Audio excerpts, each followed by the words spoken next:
who's I call mad Spanish, and so they're all like it is in some of it. But and talking about writing as well, you know, you're going to finally put a book together. I believe it is true that you're going to write your biography, isn't it? Yeah, it's something. I was doing stuff on the blogs for years and years. I really enjoyed that. That was your wise words, which seems to have died the last. Well, to be honest, the amount of time it took me to do it, for the amount of people who actually read it, because I could see how many people, the numbers that were there, and I was just thinking like. So you've stopped that now? It's definitely gone. Yeah, I think the book will have the same tone as that. I want it to be like I'm sitting next to you in a bar telling you the stories. Yeah. You know, people say like, "What? He was the guitarist in a band that was like a flash in the pan for a few." But the story is not about that. It's about, you know, even now, 25 years later, there's still stuff being argued about who owns this, who owns that. The band's relationship is worse than it's ever been between like certain members of the band, and also the other things that have happened to me. You know, the experiences of what it's like to try and get on. And when I read a loads of musicians' autobiographies, and I read them because I want to learn stuff about, you know, things that they did and influences that they've had. So far, the only definitive version is Holly's book. So is it a response to what Holly put out? No, not at all. I thought, if I'm going to do this, it's not just going to be, this is me and my opinion. Like, for example, through the wonders of Facebook, I can reach out to people like Steve Proctor, who was a DJ around the time. I can reach out to the Leather Pets. I can get in touch with all of these people. I'm in touch with Frankie fans all around the world.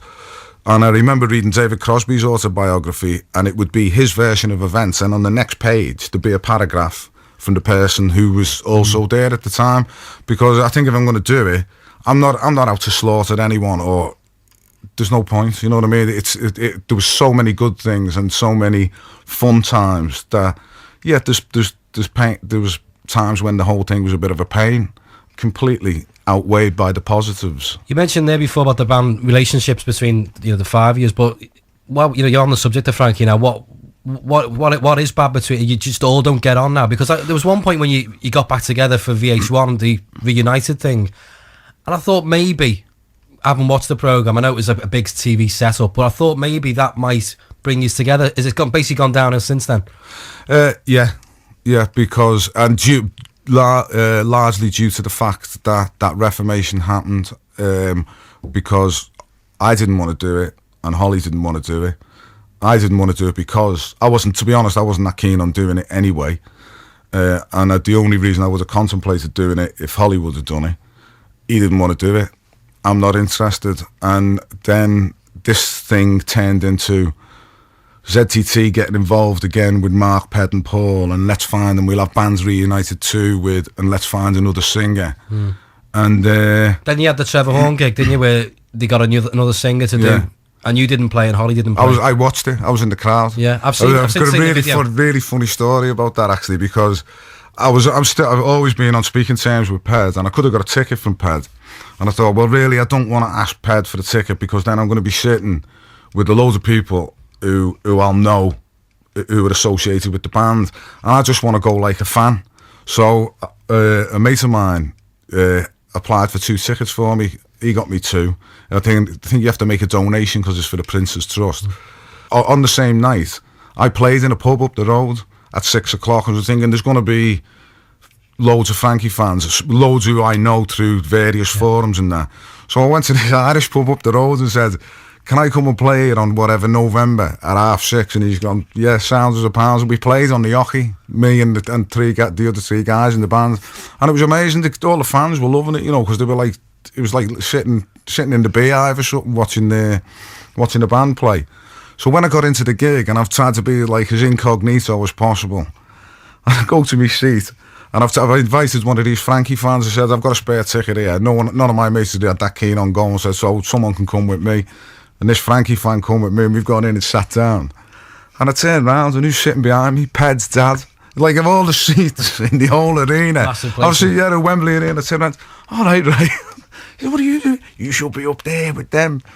But it was interesting. But I mean, I don't know the details of what happened with Mark, Ped and Paul, but basically it was decided it was going to be a democracy, and the democracy didn't work out. It was going to be a democratic vote to decide who was going to do what, and in theory that sounds like a good idea, but in reality it didn't really work out in relationships between Mark and Ped. And then I was speaking to Mark, and then I've had a falling out with him because I'm 47. I don't want to be stepping around someone's ego. I'm too old for that playground nonsense, basically. And told him that, and that's the last I've heard of him. Well, it'd be interesting to hear the full account of this, and also the stories as well in the book. When's that expected to come out? I don't know, maybe Christmas next year. But as I say, Dave, I've got this 10 days coming up that I'm gonna see. I'm gonna sit there and splurge it all out and I've got a rough outline of the stuff that I want to do, and let's see what, I'll give it to a few people whose opinion I respect and see what they reckon, and we take it from there. I mean, at the worst, even if you don't get in the bookshop, it'll be somewhere, and it'll be, I think, a more definitive version of it than Holly's. All the best with that, and all the best with the album as well. Do another track for us. Yeah, this is a song that was written actually by a mate of mine called Kevin Dawson, and he was in a band called Cujo, who I babysat for a period of 10 years, and they eventually gave up after banging their head against the wall of indifference for that 10 years. And they had this great song, and I really loved the words to it, but the chorus they had, I thought was rubbish, and I said, so I'm going to record the song and do it how I would have done it. So this is that, and this is called Airplane.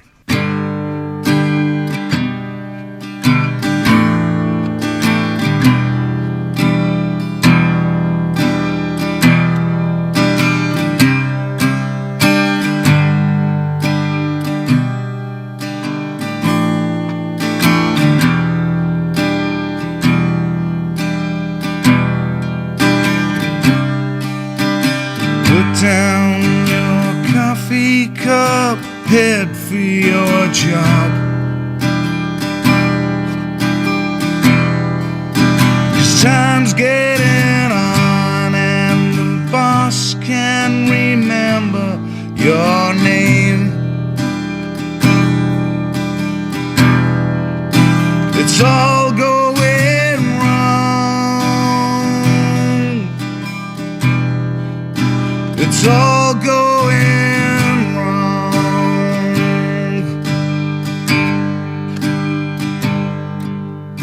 No tickets left for this airplane.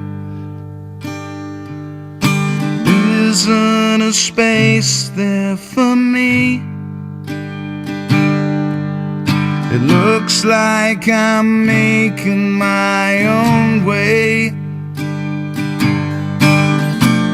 That's alright by me.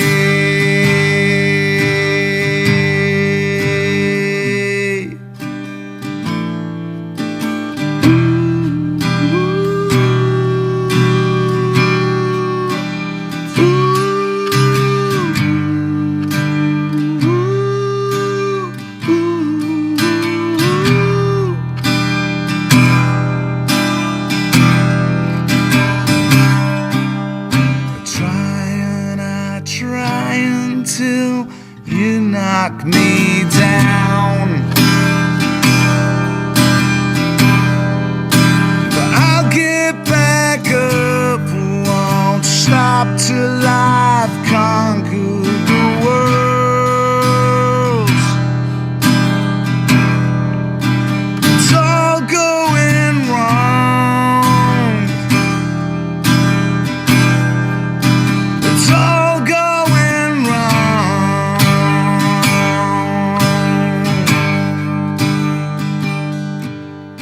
No tickets left for this airplane.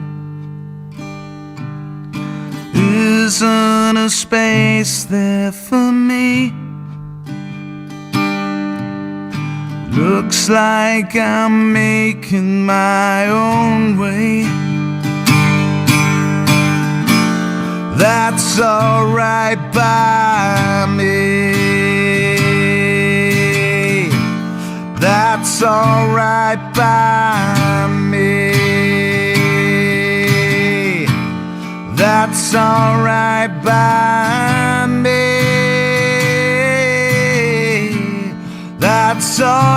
right by me.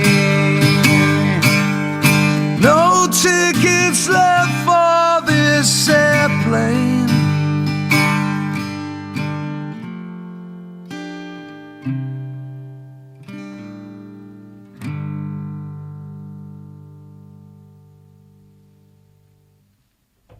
Very nice. Cheers, man. Thanks, Nash. Thanks for coming in. iTunes, Amazon, all that stuff. Buy my album. Put bananas on the table. And lots of other things as well. And all the best with it. All the best with the book as well. Let's have a copy soon. Yeah, I'll make first in the post. Nice one. Thanks for coming in. Cheers, Dave.